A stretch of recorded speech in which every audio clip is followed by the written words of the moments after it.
Atenção porque vai começar a aula de ciências. E aí, galera do nono ano, bem-vindos a mais uma aula de ciências. Antes de a gente começar com o tema de hoje, a gente vai rever as atividades que foram passadas no conteúdo anterior, certo? A primeira delas foi: quais são as 5 mudanças de estado físico da matéria? Quais são elas? Solidificação, condensação, fusão, a vaporização e a sublimação. No segundo, na questão da alternativa, a gente vai pular ela, mas quem colocou a alternativa D está correto. Na terceira questão dizia: diferencie as transformações físicas das transformações químicas. O que é que diferencia? Bem, em uma transformação química, novas substâncias são formadas. Já a transformação física não altera a forma do material, mas a sua composição é a mesma. Ou seja, vai alterar sim a forma do material genético, porém a sua composição vai ser a mesma, não vai mudar. O 4, que colocou a alternativa B, está correto. Também não vamos prolongar nessa questão, mas vamos sim na quinta, porque é importante. Às vezes a gente confunde a sublimação com a ressublimação. E do que se trata? A sublimação é a passagem do estado sólido para o estado gasoso. E a ressublimação é o contrário, é a passagem do estado gasoso para o sólido. Porém, todas as duas fazem parte do processo de sublimação. Agora vamos para a nossa aula de hoje. Hoje a gente vai falar sobre grupos de substâncias, funções químicas, que são ácidos, bases, sais e óxidos. Mas antes, a gente vai pegar alguns elementos aí que vão ser importantes para a nossa aula da tabela periódica, deixar eles separadinho aqui no quadro, para poder eu explicar alguns processos que vai acontecer durante a aula. E vai ser essenciais vocês entenderem esses elementos, certo? Primeiro nós vamos colocar os metais. Eu vou colocar só o M, que é para poder a gente não gastar muito espaço do quadro. E também vai ter os não metais. Vamos lá. Alguns exemplos de não metais primeiro. Tem o hidrogênio, vou botar aqui hidrogênio, o H. Tem também o carbono, o nitrogênio e o oxigênio. A gente vai usar só esses por enquanto. Agora, alguns exemplos de metais. Vamos usar os metais alcalinos, que são, no caso, o lítio, Li, o sódio, Na, o potássio, e vamos usar o césio, Cs, certo? Agora vamos falar sobre os grupos de substâncias. Existem 2 grupos de substâncias: as substâncias simples e as substâncias compostas. O que diferencia as duas? As substâncias simples são formadas por apenas um elemento químico, enquanto a substância composta vai ter 2 ou mais elementos em sua composição. As substâncias simples, além de ser formadas por apenas um elemento químico, a maioria, como no caso dos átomos, vão se organizar para produzir e variar da seguinte forma: existem átomos que permanecem isolados, únicos, a gente já vai explicar isso. E também há átomos que se agrupam de modos distintos, ou seja, diferentes, mas podem formar também diferentes substâncias. Vamos lá. Um exemplo que a gente tem de átomo isolado é o He, o nosso gás hélio. O hélio vai representar tanto o elemento químico quanto a molécula de hélio. Tanto a molécula de hélio como o próprio elemento hélio vai ser um átomo isolado He. Vai servir para os dois. No caso de ter mais de um átomo, como é o caso do O2 e o O3, a junção desses átomos, no caso de 2 átomos, vai formar o quê? O oxigênio molecular. Se a gente só tem um O lá, só tem um O, vai ser o quê? O oxigênio, que a gente já conhece. Se a gente tem o O2, vai ser o quê? Oxigênio molecular. E se a gente tem o O3, vai ter o quê? A molécula de ozônio. Ou seja, quando tiver um só elemento, mas com mais de um átomo, no caso 2 ou 3 átomos, ou até mais, vai mudar o quê? A característica daquele elemento. Ele vai passar a ser outro elemento, certo? As substâncias simples mais conhecidas são, a maioria delas sim, gases, são o gás oxigênio, o gás nitrogênio, o gás hidrogênio, o ozônio, o fósforo, o enxofre, entre outros. Aí na imagem você vê que cada substância dessa aí tem um desenho, um formato diferente. As substâncias compostas, além de ser formadas por 2 ou mais elementos, vão ser reações químicas que vão ser tanto com átomos ou íons de diferentes elementos. Exemplos: o que são átomos e o que são íons. Átomos é duas substâncias simples, no caso aí o N2, que é o nitrogênio, e o H, que é o hidrogênio, que vão reagir, vão se fundir, vão reagir, formando uma substância composta. E o que seria a substância composta? O resultado ali do N2 mais o hidrogênio, que vai ser o NH3. Ou seja, esse NH3 vai ser o quê? Vai ser a substância composta, porque ela precisou de quê? De duas substâncias simples reagir para poder formar essa substância. E os íons, como é que funciona? Um cátion, que vai ser os elementos positivos, e um ânion, que vai ser os elementos negativos, vão reagir também, formando o quê? Uma substância composta, como é o caso do exemplo em cima. O Na, que é o nosso sódio, ele que é positivo, que é o quê? Um cátion, porque todo elemento positivo ele é considerado um cátion. Ele vai se juntar com um elemento negativo, que vai ser chamado de ânion, todo elemento negativo, que no caso aí a gente utilizou o cloro. Então, essa reação que ocorre entre esses dois elementos vai formar a substância composta, que é a substância chamada de NaCl, nosso cloreto de sódio, o sal de cozinha. As principais substâncias compostas são o etino, o ácido clorídrico, o dióxido de carbono, a água, o metano e o trióxido de selênio. Assim como acontece com as substâncias simples, os compostos também vão ser formados por átomos, porém em proporções diferentes. É o que ocorre no caso da água. Quando a gente tem o elemento H2O, ele vai ser água. Porém, quando esse elemento passa a ser H2O2, ele não é mais água. Ele vai ser o quê? Peróxido de hidrogênio. Ambos são formados por hidrogênio e oxigênio. Mas a quantidade de átomos, o número de átomos nas substâncias são diferentes, fazendo com que esses compostos também sejam diferentes. Agora vamos falar sobre as funções químicas. Primeiro, o que é função química? A função química é um agrupamento de substâncias, ou seja, é uma formação de grupo de substâncias que vão apresentar propriedades semelhantes, parecidas. Essas propriedades são chamadas de propriedades funcionais, pois determina o comportamento, a função das substâncias. As principais funções químicas inorgânicas são os ácidos, as bases, os sais e os óxidos. O primeiro deles é os ácidos. Os ácidos, eles são compostos formados por ligações covalentes. Aí eu vou anotar algumas características para você diferenciar no final. No caso aqui, os ácidos. Os ácidos, primeira característica, são ligações covalentes. É a primeira grande característica. E sim, outra característica é, por além de ser ligações covalentes, vai ter compartilhamento de elétrons. Eles vão compartilhar elétrons entre si. Então, vou colocar aqui, ó, o C de compartilhamento de elétrons. Certo? Vocês vão entender porque eu estou anotando isso tudo no decorrer da aula. Agora, alguns exemplos de ácidos. Temos o ácido fórmico, o ácido cítrico, que encontramos em algumas frutas, o ácido tartárico, também da uva, o ácido acético, o fosfórico e o málico. Esses são os principais ácidos, porém tem outros no meio ambiente. Como a gente vai identificar um ácido? Daí, a gente vai conhecer a terceira característica do ácido, que é o quê? A sua fórmula. A fórmula geral de um ácido vai ser HXA. Mas o que é esse HXA? O A vai representar o ânion, ou seja, o elemento negativo. O H vai ser o nosso hidrogênio, todo mundo sabe que H é o hidrogênio. E o X vai ser o número ou quantidade de átomos desse elemento presente na molécula. Um exemplo, hidrogênio 2, digamos que o X aqui vai ser 2, eu quero usar o 2. E agora, a nossa molécula negativa eu vou representar como o oxigênio, que sabemos que o oxigênio é um elemento negativo da tabela. Então, seria o quê? Um exemplo de ácido, o H2O.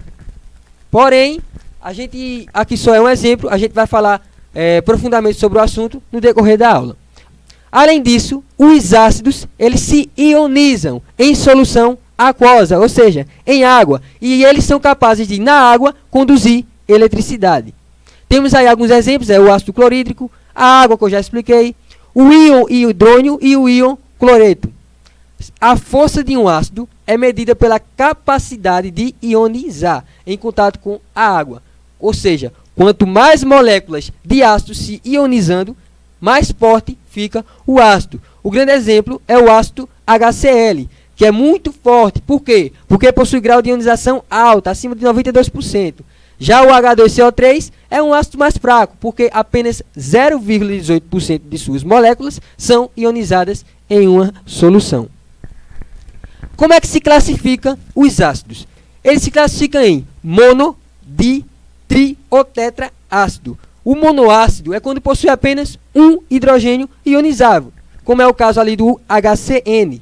Diácido possui 2 hidrogênios ionizáveis, como é o caso do H2, ó, tá vendo? 2 hidrogênios, SO3.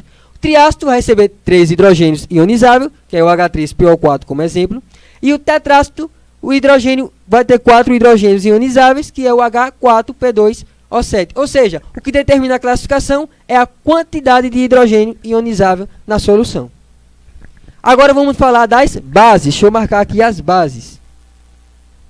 Vamos notar já a primeira diferença entre ácido e base. As bases vão ser compostas por ligações iônicas, onde há doação de elétrons. Lembrando que a ligação aqui dos ácidos foi ligação de covalentes. Agora a ligação das bases vai ser iônica.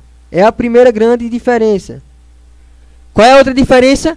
Nos ácidos eles compartilham elétrons. As bases não, elas doam esses elétrons. Vou colocar aqui, doam elétrons. Quais são os exemplos básicos de bases?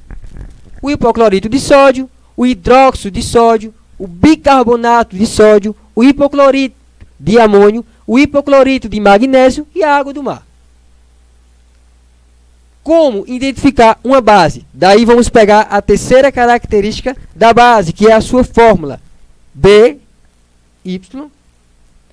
mais OH menos Y. Certo? O B vai representar o cátion, ou seja, o elemento positivo que vai constituir essa base. Y vai ser a carga, ou seja, a quantidade que vai determinar o número de hidroxilas. O OH é hidroxila.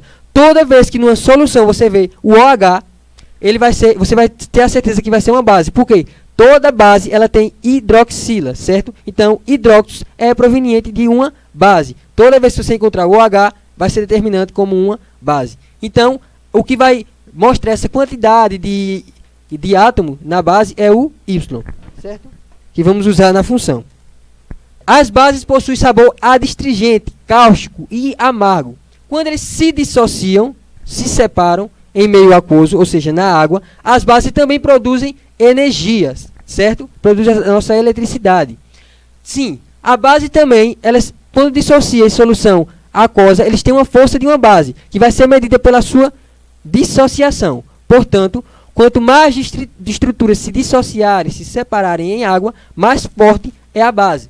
Um exemplo de base forte é o NaOH. Tá vendo que tem um OH, tem um hidróxido? Ela vai possuir o grau de ionização acima de 95%.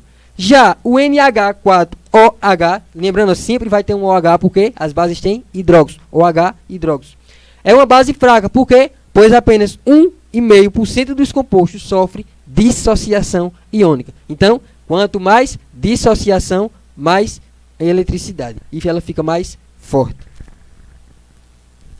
A classificação das bases é bem parecido com a classificação dos ácidos.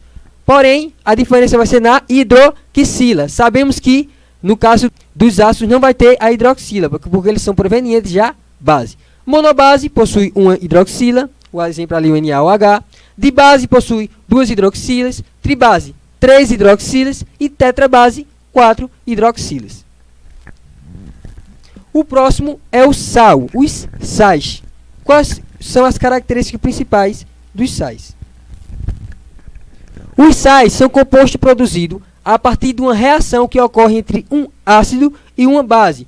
Então, toda vez que numa solução tiver um ácido se reagindo com uma base, ela vai ser considerada um sal. Quais são os exemplos? O sulfato de cobre, o cloreto de níquel, permanganato de potássio, dicromato, carbonato de sódio e o sulfato de ferro. Esses são os principais sais que temos no nosso meio ambiente.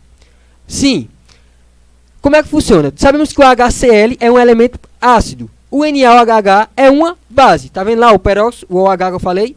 Então, essa junção do HCl ácido com o NaOH base vai dar origem a um sal, que é o NaCl, mais conhecido como nosso sal de cozinha. Portanto, um sal vai ser formado por um cátion, ou seja, um elemento positivo, que vai vir de uma base, e um ânion, ou seja, um elemento negativo, que vai ser proveniente de um ácido. Como identificar um sal? Daí vamos encontrar a terceira característica do sal, que é a sua fórmula, CxAY.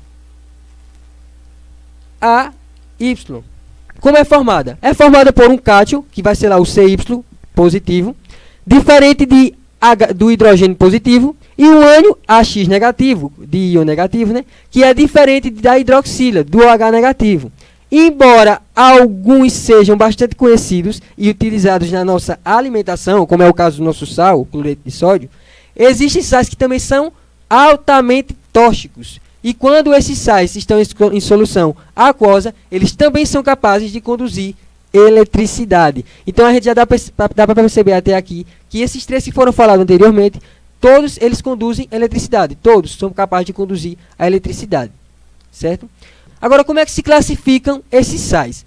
Primeiro, existe o sal neutro, o sal ácido e o sal básico. O neutro, ele vai ser formado por um cátion, lembra o que é cátion? Um elemento químico positivo, de base forte, e vai também poder ser de um ânion, que é um elemento químico negativo, também de ácido forte. Como ele é neutro, ele também vai poder ser um cátion de base fraca e um ânion de ácido fraco. Exemplo, o HCl é um ácido forte, o NaOH é uma base forte.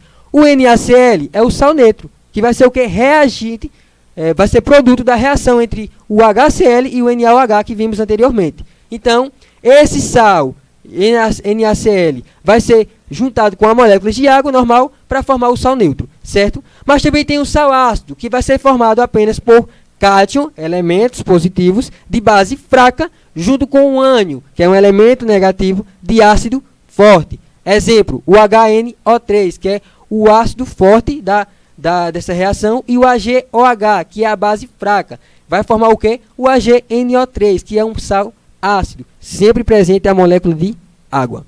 E o sal básico, que vai ser formado por o cátion de base forte e um ânion de base fraco.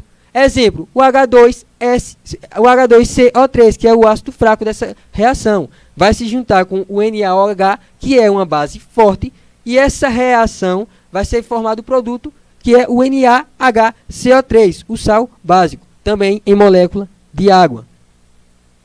Agora vamos falar dos óxidos. Esses são os mais simples. Os óxidos vai ter em todos oxigênio.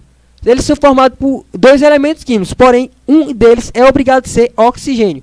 Toda vez que uma solução ela tiver um oxigênio no início, ou seja, um óxido, ela vai ser considerado uma reação óxida, de óxidos. Que é mais...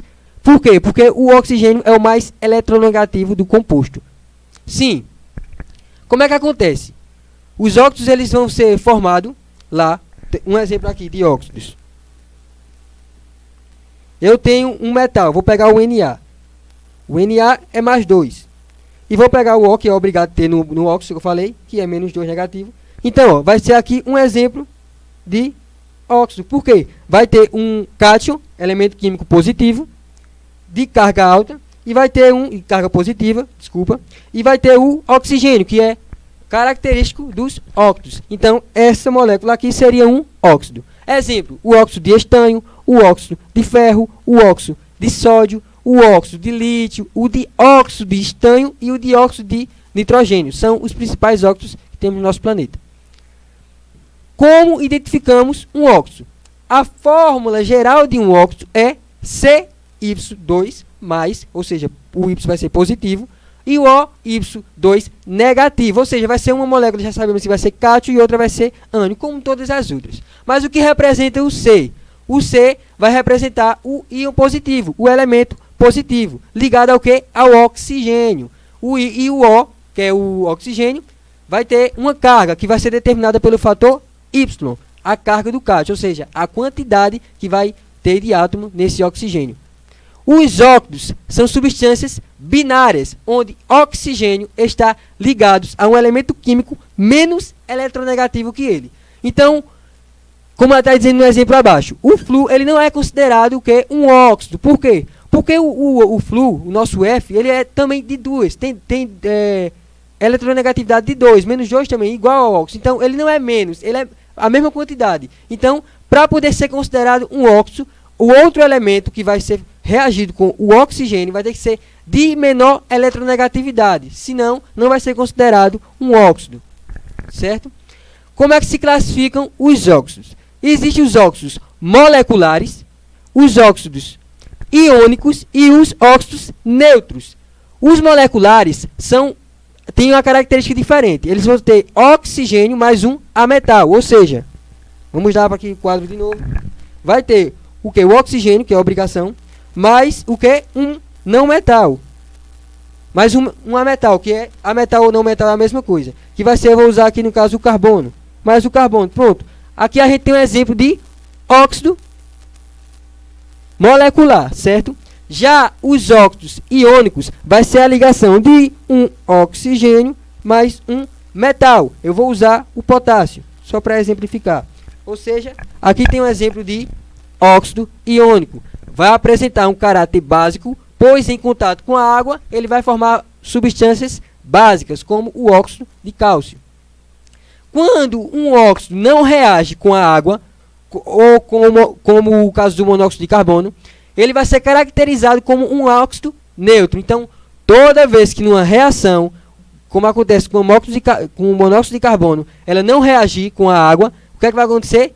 Vai ser caracterizado um óxido neutro. Então, esses são os 3 tipos de óxidos. Espero ter contribuído para o aprendizado de vocês. Sei que é um assunto bem difícil assim de se entender a princípio, mas se vocês rever esse vídeo durante a semana, vocês vão aprender esse conteúdo direitinho. Até uma próxima.